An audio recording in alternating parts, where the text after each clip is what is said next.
El tema de este documental es la sexualidad. Contiene imágenes explícitas y un contenido destinado al público adulto que podrían herir la sensibilidad del espectador.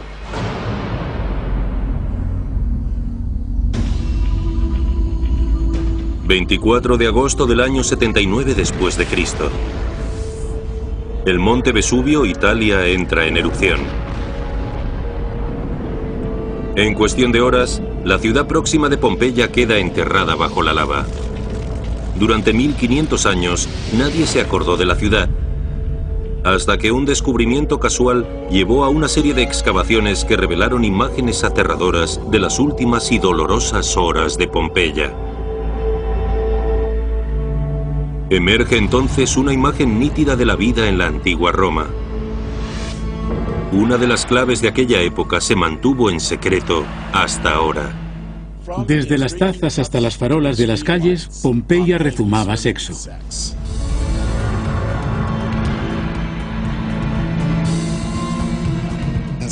No era una ciudad romana más, sino que esta gente estaba inmersa en el engañoso mundo del sexo y lo obsceno.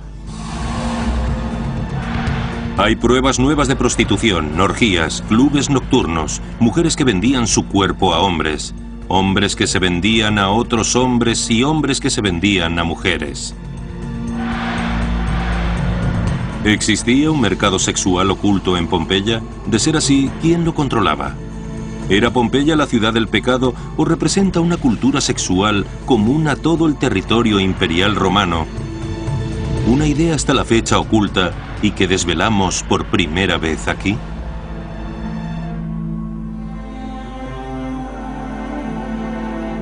Sexo en el mundo antiguo.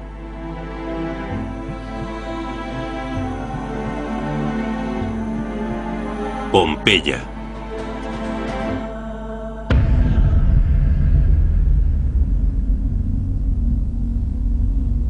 La vida sexual de Pompeya es un misterio, y como muchos misterios empieza con un encubrimiento. Aquí, en el Museo Arqueológico Nacional de Nápoles, hay una sala llamada Gabinete Secreto.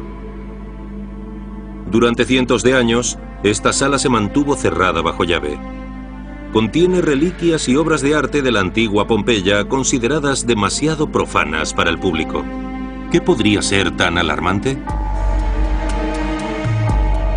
Quizá fuese por los numerosos frescos eróticos, o las lámparas fálicas, o las tazas explícitas, o las múltiples representaciones de Príapo, dios de la fertilidad, cuyos atributos sexuales acaparaban las obras de arte de la ciudad.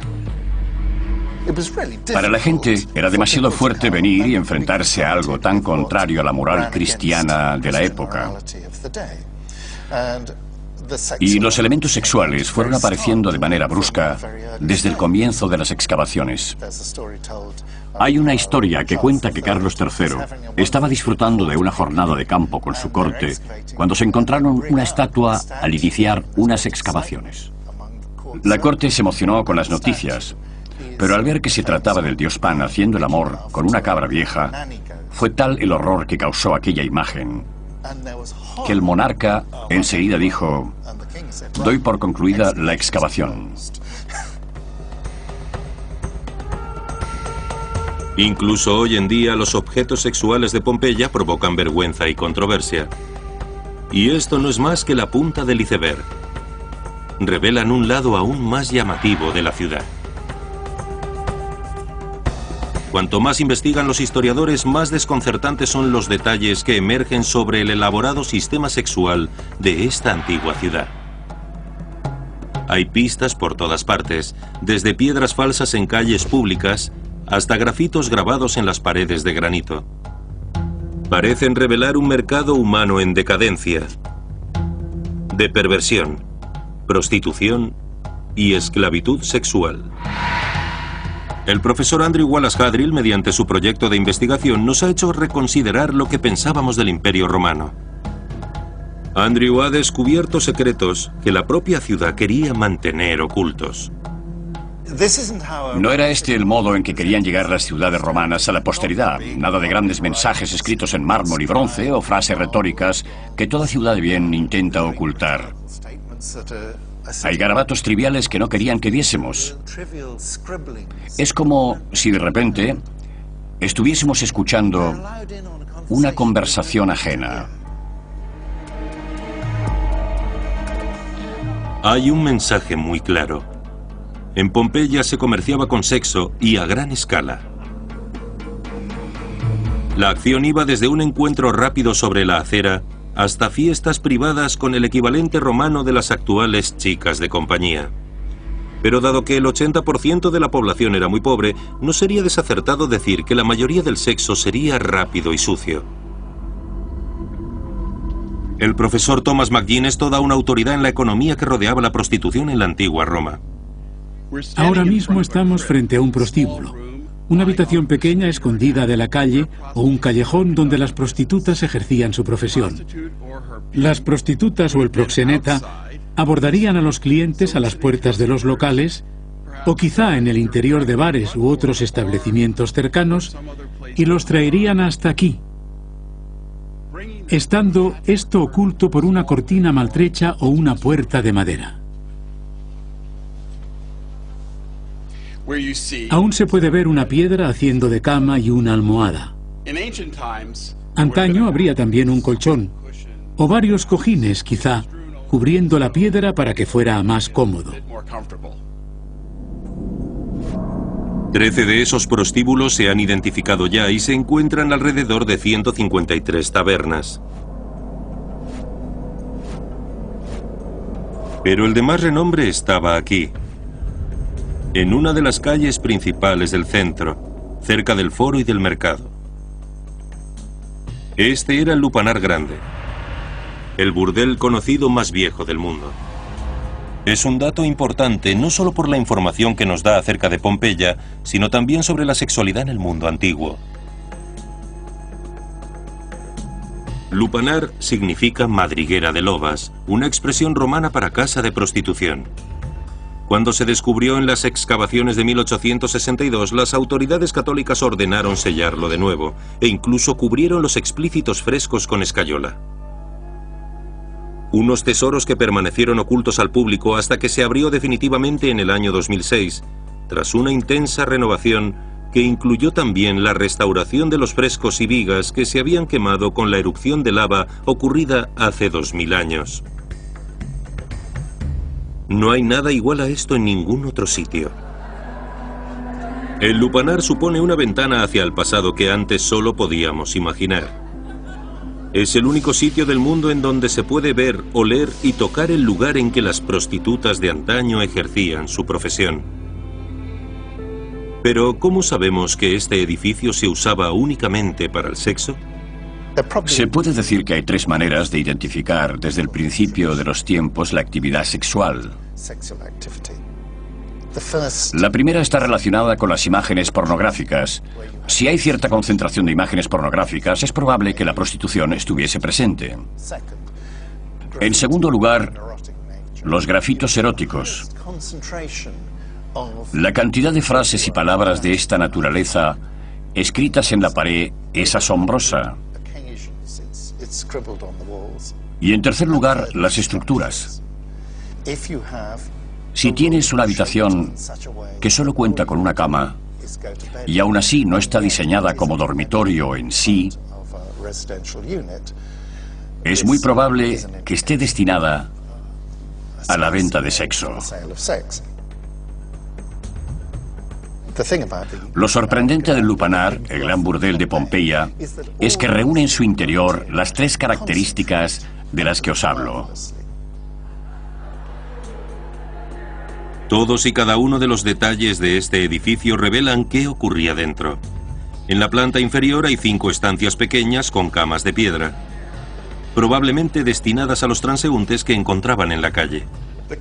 Los clientes del burdel llegaban primero a este pasillo central, a donde daban las salas en que trabajaban las prostitutas. Este pasillo está decorado con una serie de paneles eróticos, pinturas que mostraban explícitamente diversas escenas sexuales. Al principio se pensaba que podrían actuar de menú para que el cliente eligiese qué quería.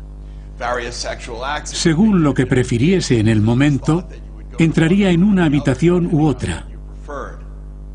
Pero también es cierto que las pinturas tienen una segunda función, la persuasiva. Presentan fantasías sexuales. Camas ampliamente decoradas, almohadas, ropa de cama de una calidad muy superior a lo que encontrarían en un lugar como este, con camas de piedra y colchones de paja. Repito, las imágenes vendían fantasías sexuales y en la habitación se ofrecía realidad. El burdel sobrevivía a base de vender las dos cosas.